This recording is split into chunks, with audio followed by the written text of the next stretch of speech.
As consumers today, they really have three main concerns. They do have a concern if they die too soon, especially if they have a family. You know, they have kids, they have a spouse, they have mortgage debt, they have credit card debt, they have insurance premiums, food on the table, whatever the case may be. What happens if they're no longer here? Do you think that they want to have that same lifestyle, less of a lifestyle, or better lifestyle for the family? At least the same or better, right? And so that's really what the income protection does. Number two, what if they become ill? For example, heart attacks, strokes, cancer, COVID-19, and there's a loss of wages. How are they going to still provide for their families? The other thing is, what if they live too long? This is more on the retirement side, but there are products that we can actually protect them from that as well. So here you are in life. You're going on the bridge of life, and all of a sudden there's a gap. How are you going to get over from point A to point B, right? And that's kind of what we actually talk about. And so the first thing that I always show people, I show them this triangle, and we'll look at the emergency fund. According to Dave Ramsey, a lot of people have heard of Dave Ramsey. You should have at least $1,000 into an emergency fund. Okay. Now we know that most families are not sitting around going, I have this extra cash. What should I be doing with it? But they need to start putting a little bit of money away. Typically what I tell people is have a separate account. Have $10, $50, $40, $100, whatever their budget is, to just put that money away on a weekly or whenever they get paid cycle. That way, when something does happen, like a emergency for the car, right? Something that's unexpected, they have cash they can pay for that. We look down here at your retirement savings, right? Those are our 401ks, our IRAs, 403bs, tax-free retirements, right? And also we talk about that. That's our purpose when we're inside the schools talking to our school teachers. But then we actually have, over here, we have our insurance. And you have your car insurance, you have your homeowner's insurance, your health insurance, like I said, even maybe your cell phone insurance. But what about your life insurance? And again, if you have that toaster, and that toaster is providing $4,000, $5,000, $10,000, whatever the number that is, every single month, you're probably going to protect that toaster. But what happens if that toaster breaks? Maybe it needs to be fixed. If it just completely goes out, wouldn't it be nice to have insurance on that toaster? That $4,000 kept coming in month after month after month. And that's kind of the old kind of life insurance. That if something happened to you or to your spouse, to your significant other, and they're no longer here, guess what? Those bills don't stop, right? So now you have X amount of dollars not coming in, and you have the same amount of bills. What do you do? And so that's where I've always advised people for the last 26 years that, hey, you need to have life insurance, because it's either because you love somebody, like your kids and your significant other, or you owe somebody, like the mortgage, the credit cards, the car payments, right? But there's a new type of life insurance that you don't have to die to use. It's called living benefits. And what that means is this. If you would get a major medical situation, let's use a heart attack or heart issue. Did you know that every 40 seconds in America, someone has a heart attack, but 75% of those people, they don't die. So if you have the old kind and you die, they're going to pay. But what about the 75% of the people who didn't die? What benefit do they get? Zero, nothing. But with the new living benefits, they can. Actually, up to 90% of that face amount.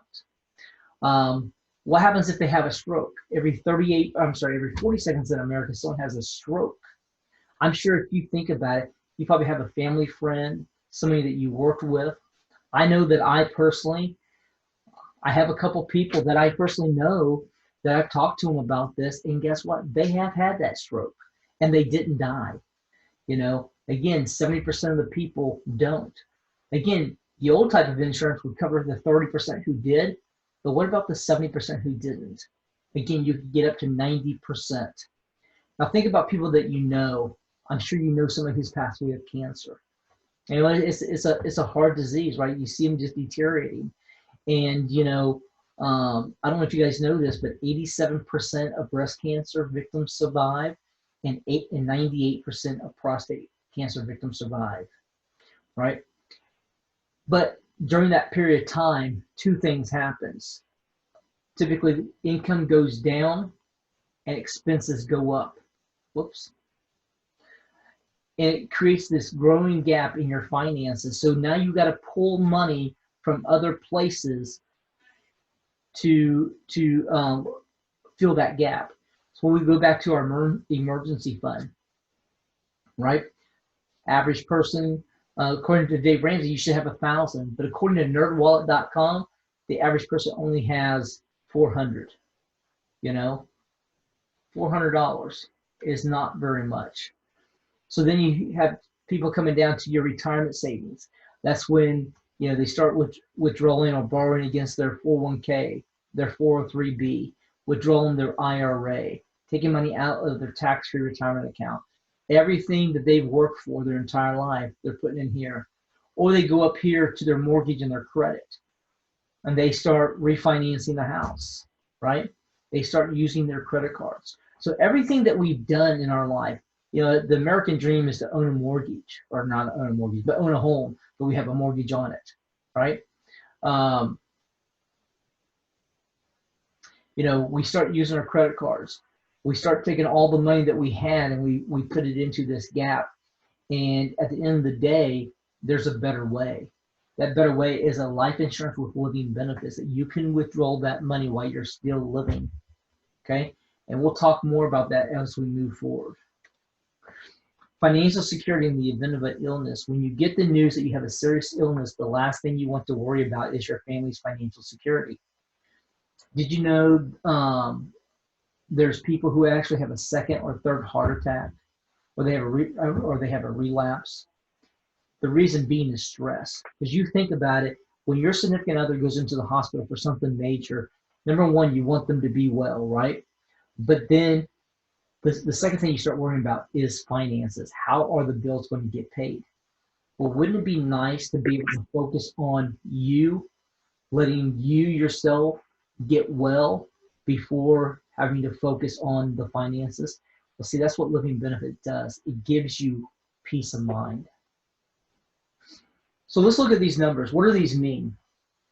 You know, I'm sure you might have, you know, a friend or somebody who's gone through, who's gone through a foreclosure. You know, the 48% of mortgage foreclosures are the result of a financial hardship due to a critical illness. Only 3% is due to death. So when you think about that, and most people, 99% of all individuals or families have death-only insurance, where we actually offer them the living benefits. And if you look at this, 48% of them are actually having that financial hardship due to critical illness like a heart attack, stroke, or cancer. 48% of businesses, you know, think about the businesses that you own, that you know, small businesses, especially through COVID-19, a lot of them have gone down, right? But what if they got sick?